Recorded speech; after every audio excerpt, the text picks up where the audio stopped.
पहले हम पाठ के शब्दार्थ पढ़ लेते हैं।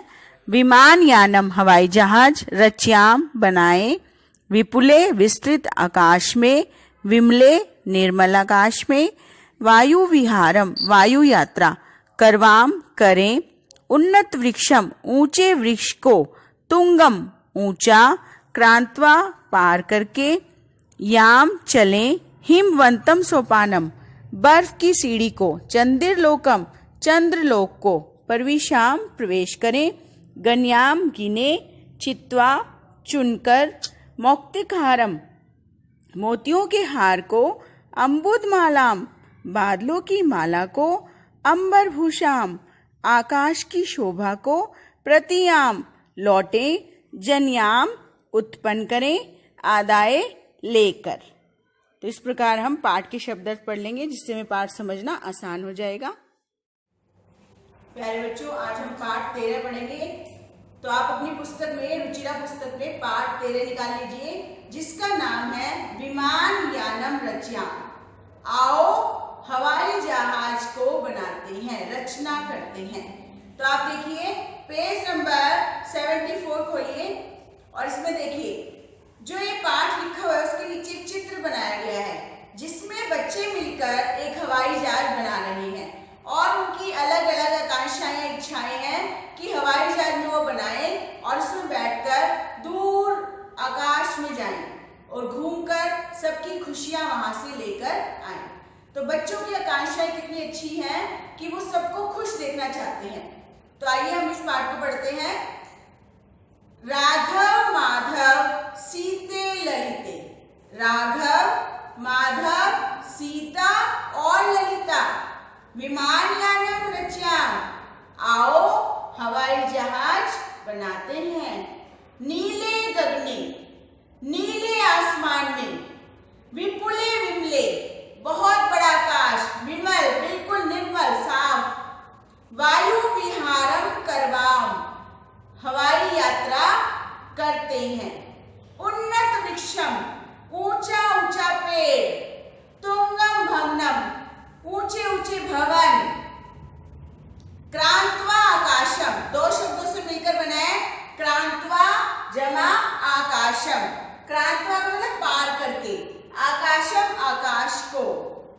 चलो आकाश को ऊंचे ऊंचे वृक्षों और भवनों को पार करके, हिमवंतम हिमवंतम का मतलब है बर्फ की, सोपानम सीढ़ी, बर्फ की जो सीढ़ी ऊपर जाने के लिए बनी है उस पर जाकर, चंद्रलोकम चांद के लोक चंद्रलोक में, परविशाम प्रवेश करते हैं।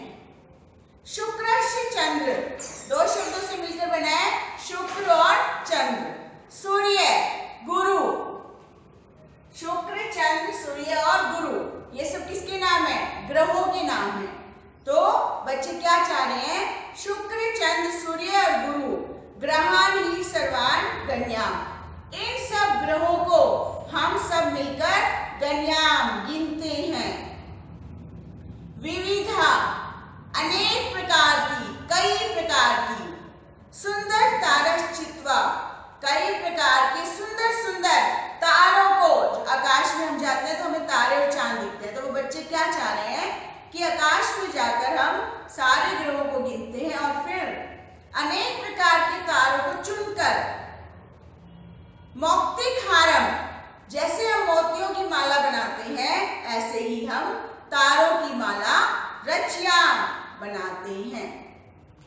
अंबुदमालाम अंबरभूषाम, अंबुदमालाम का मतलब है बादलों की माला को, अंबर आकाश की शोभा को, जो बादल आकाश में छाए हुए हैं, बादलों की माला को, आकाश की सुंदर शोभा को, आदाया ए दो शब्दों से मिलकर बना है, आदाय ए, आदाय का मतलब लेकर, एव ही, प्रतियाम लौटते हैं, कहाँ लौटेंगे? धरती पर वापस। कहते हैं हम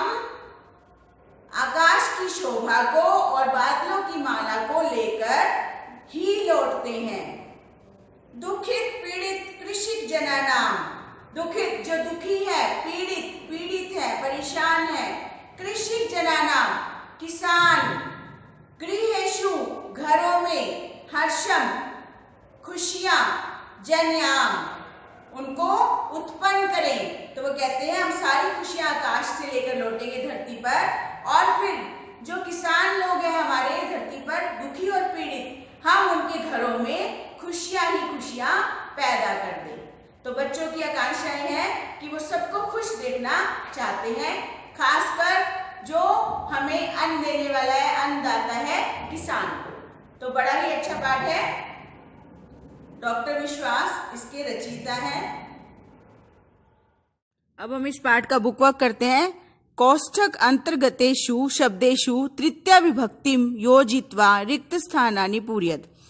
ब्रैकेट में जो वर्ड्स दिए गए हैं उनमें हमें तृतीया विभक्ति जोड़कर खाली स्थान लिखना है।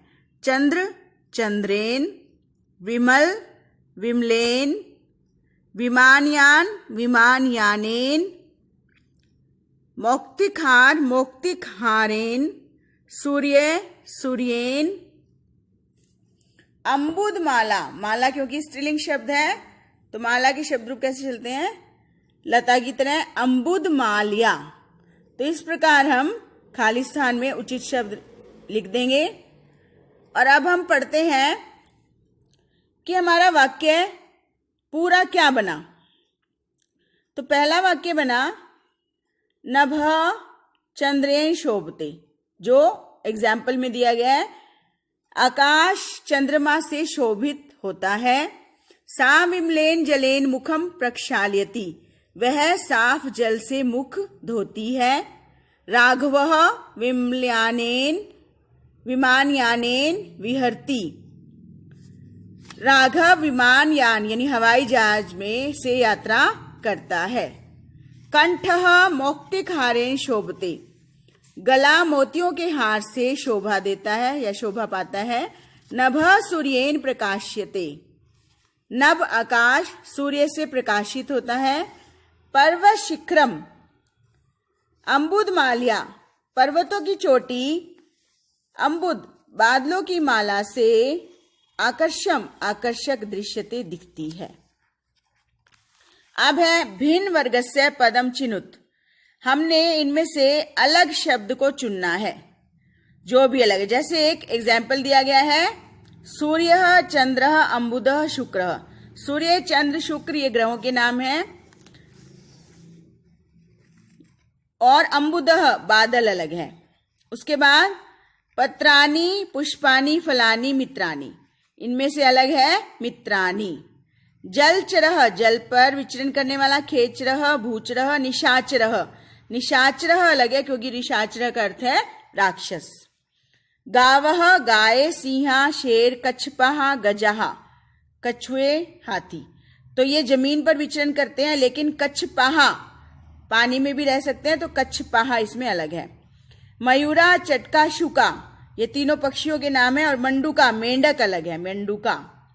पुस्तकालय श्यामपटः प्राचार्य शौचिक, लाइब्रेरी पुस्तकालय श्यामपट प्राचार्य प्रिंसिपल, ये तीनों स्कूल से रिलेटेड है। लेकिन शौचिक दर्जी अलग है। लेखनी पुस्तिका अध्यापिका, लेकिन अजा अलग है बकरी। अब है नंबर 4, प्रश्नों के उत्तर लिखिए। पहले प्रश्न पढ़ लेते हैं। के वायुयानम रचयन्ति, कौन वायुयान की रचना करते हैं। वायुयानम कम कम क्रांत्वा ऊपरी गच्छति, हवाई जहाज किस किस के को पार करके ऊपर जाता है। वयम कीदृशम सोपानम रच्याम, हम कैसी सीढ़ी की रचना करते हैं। वयम कस्मिन लोके प्रविशाम, हम किस लोक में प्रवेश करते हैं। आकाशे का चित्वा, आकाश में से क्या चुनकर मौक्तिकहारम, मोतियों का हार बनाते हैं। केशाम गृहेषु हर्षम जनयाम, किनके घरों में खुशियां उत्पन्न पैदा करते हैं। तो अब हम पढ़ेंगे इसके उत्तर। क्वेश्चन 4 के पहला उत्तर है राघव माधव सीता ललिता वायुयानम रचयन्ति। दूसरा, वायुयानम उन्नत वृक्षम तुंगम भवनम आकाशम च क्रांत्वा ऊपरी गच्छति, सबको पार करके वायुयान ऊपर जाता है। वयम हिमवंतम सोपानम रच्याम, हम बर्फ की सीढ़ी की रचना करते हैं। वयम चंद्रलोके या चंद्रलोकम प्रवेशाम, हम चंद्रलोक में प्रवेश करते हैं। आकाशे विविधा, आकाश में अनेक प्रकार के सुंदर तारा चित्वा, सुंदर तारों को चित्वा चुनकर मोक्तिखारम, मोतियों के हार की रचना करते हैं। जैसे मोतियों की माला बनाई जाती है वैसे ही तारों की माला बनाते हैं। दुखित पीड़ित कृषिक जनानाम गृहेषु हर्षम जन्याम, दुखी और पीड़ित किसान लोगों के घरों में हर्ष पैदा करते हैं। उसके बाद है नंबर 5 पर विलोम पदानी, विलोम शब्दों को जोड़िए। तो विलोम शब्द हम मैच करेंगे, यहां पर मिलान करेंगे। उन्नतः ऊंचा, अवनतः नीचा, गगने आकाश में, पृथिव्याम पृथ्वी में, सुंदरः सुंदर, असुंदर कुरूप, चित्वा चुनकर, विकीर्य छोड़कर, दुखी सुखी, हर्षः खुश, शोक दुख। तो इस प्रकार हम नंबर डालकर हम इसका विलोम शब्दों का मिलान कर देते हैं। उसके बाद आता है क्वेश्चन नंबर 6, समुचितई पदई रिक्त स्थानानि पूर्यत। यहां पर हमें विभक्तियां देखकर रिक्त स्थान पूरे करने हैं। इसमें से शब्द रूप जो है वो सारे शब्द रूप भानु की तरह चलेंगे। भानु का अर्थ होता है सूर्य, तो एक ही प्रकार से रूप चलेंगे। सिर्फ हमें ध्यान रखना है कि विभक्ति कौन सी दी हुई है। आपकी रुचिरा पुस्तक में पेज नंबर 91 पर भी भानु के शब्द रूप दिए गए हैं, उसके अनुसार ही सारे शब्द रूप चलेंगे। तो पढ़ते हैं।